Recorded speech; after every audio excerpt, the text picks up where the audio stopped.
Good morning, everybody. First off, I want to start by saying thank you to everybody that has subscribed to this channel. You're really helping me out. I am only 3 people away from making my goal. So as of right this minute, I have 47 subscribers, which is awesome. I'm super excited. Anyway, this week has been pretty eventful, I guess, for lack of better words.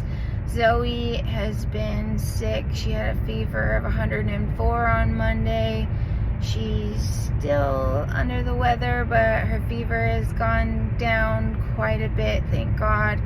She's still in bed and hasn't been going to school, which is making Liv not want to go to school, which is a challenge for me and for her, but she's a trooper and she's making it, and can't wait for Zoe to be better again, obviously.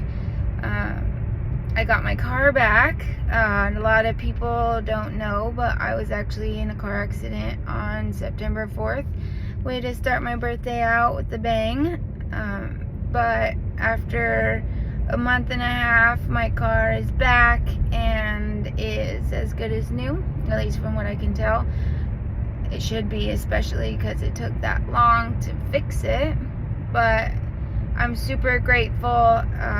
James was extremely wonderful. My mom also. They really helped step up and make sure it didn't feel like a huge inconvenience. My mom would take me and the girls to go to school, and then I would be able to take James's car to work and do basically whatever I needed to, so I didn't feel like I was imposing too much.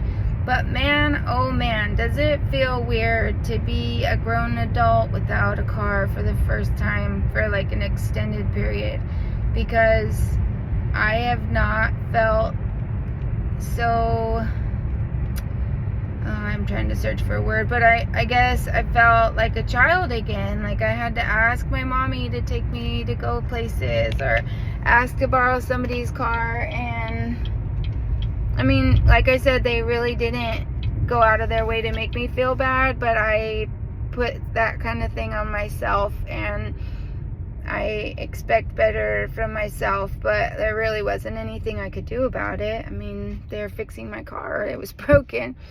So anyway, I'm back in my wheels and it feels nice. We had pastor appreciation just on Sunday, and that was really fun. I was able to try a new recipe. It was not healthy, but man, was it good. I tried the whole Butterfinger fudge that's on TikTok and Facebook or whatever. It was super good. It looks kind of weird, so I don't think as many people tried it as if I would have labeled it, but whatever. I'm gonna bring it to work with me and let people try it and see what they think, but I personally think it's delicious. And it does have peanut butter, so there's a little bit of protein in it, but it's got candy corn, and surprisingly I did not hate it, because I completely hate candy corn. But anyway, this morning I've been thinking a lot about addiction and how it affects people's life and how it affects people on an individual level. A lot of people don't know this about me, but I've struggled with addiction on a personal level.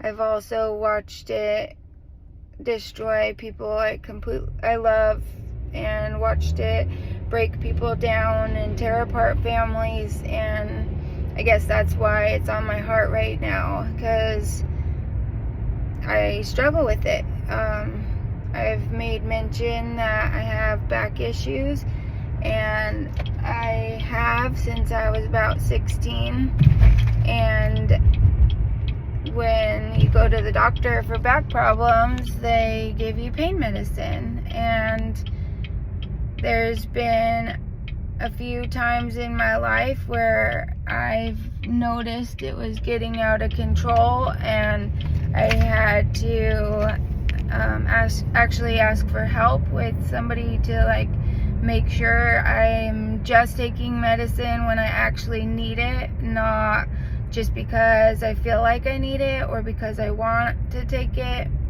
You know, after an extended period of time, your body builds up a tolerance and you need to take more and more just to have the same effect as before. So that's definitely been something my family and I have dealt with, and they help me out the best I can. A lot of people know I was engaged and he struggled with addiction too, and I haven't talked to him about this video, but I know that he's open about his addiction and drug use, and he's getting treatment for it as well, and that played a big part in why we weren't able to be together. And he has apologized over and over and over, and I know that addiction is a challenge and it's something that so many people deal with, but watching it with him and with other people I care about, it's something that I'm passionate about. It's something that I want to be able to help people deal with, and because I've dealt with it on a first-hand basis, I feel like I have some understanding that others may not. You know, a lot of the times whenever you hear the word addiction, people think of drugs and alcohol, but truly it could be any number of things that a person becomes addicted to. I mean, there's people that are addicted to coffee, there's people that are addicted to pornography, there's people addicted to drugs or to doing certain things, gambling. I know gambling has destroyed a lot of homes. I actually have had friends from my past that they actually, well, not them, but their parents lost their house due to gambling addiction. And like, it's not just a drug addict's problem. It's a problem that anybody can deal with, and I'm sure at some point people have run into it in their lives, either with their loved one or with themselves. And I feel like rather than judging people that are struggling with something, we need to come alongside them and find a way to help them. It's tragic whenever you watch somebody struggle with addiction and they have nobody to help them, and all kinds of people are there to judge and say, oh, look at that piece of crap, or they're worthless, or they are just giving in to whatever their problem is, or that's a cop-out or an easy way out. And it's like, really, it's not an easy way out. It's a struggle. It's something that people can't always overcome by themselves. You really need help with that, and that's okay. It's not a weakness to ask for help. It's not a burden, or it shouldn't be a burden to help somebody that's struggling with it. It should be like, as a family member or a loved one, you should be ready to help them. If you don't know what to do, you guys can figure it out together. The best way to handle it, if you really don't know what to do, is say, you know what, I don't know, but let's find out together. Let's deal with this together. Because a lot of the time people hide their addiction from their family, or they are embarrassed. They don't know what to do to get over it or whatever, and they can lose everything depending on what their addiction is. I mean, if it's drugs, you could go to jail. I mean, more than just drugs. With certain addictions, you can do jail time. You can have to go to a rehab center. Like, there's a lot of consequences, and rehab center doesn't always have to be bad. It could be something that truly helps people. But I guess what I'm getting at is, if you see somebody struggling, or when you see even a homeless person that is drunk most of the time, it's not right to sit there and judge them and say, oh, they're going to hell, or they're a worthless piece of trash, because really they're not. Every one of us is fearfully and wonderfully made. Every one of us can be a child of God, or is a child of God. We may not have accepted him in our life, but we all were created by the same man, or the same person, and we all have the right to help. And I believe that everybody needs somebody to be there for them at a certain point in their life. And I hope that if you are watching somebody dealing with some sort of addiction, that you will help them in whatever ways you can. I'm not saying to, I guess, coddle them or make them feel like what they're doing is all right, because addiction isn't okay. And we sometimes do have to show tough love, and trust me, tough love is the hardest thing I've ever done in my life. But I know that it was for the best, and he knows it was for the best. And eventually, whenever somebody gets through their addiction, if you had to give them tough love, they will understand. And if they don't, I'm really sorry, but forgiveness will come, I believe, in this life or the next.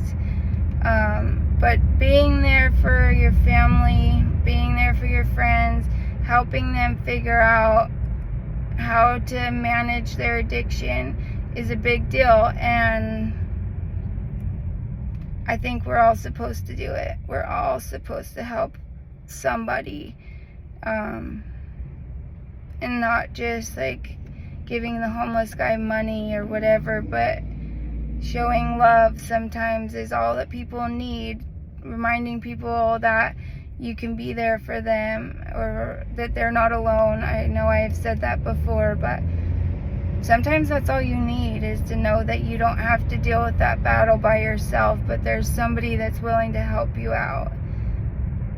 Anyway, I don't want to ramble on, but I have this on my heart, and I believe that there's tons of people dealing with addiction in one way or another. If you are dealing with addiction problems and you need help, I'm more than willing to do whatever I can to help anybody. I hate watching people have to struggle alone. I will be there to talk. I'll help you find a rehab center. I'll help you tell your family that you need help. Whatever way I can, I want to be a support for people that are struggling with addiction, so they don't have to lose everything like I've watched people do. They don't have to suffer alone. They don't have to struggle by themselves. So reach out if you have any questions, if you need help, whatever it is. I want to be there for you. And once again, thank you everybody who's subscribed. If you subscribe, it really helps me out, and I still need a couple more people to reach my goal of 50 by the end of October. So thank you guys. I'll talk to you later.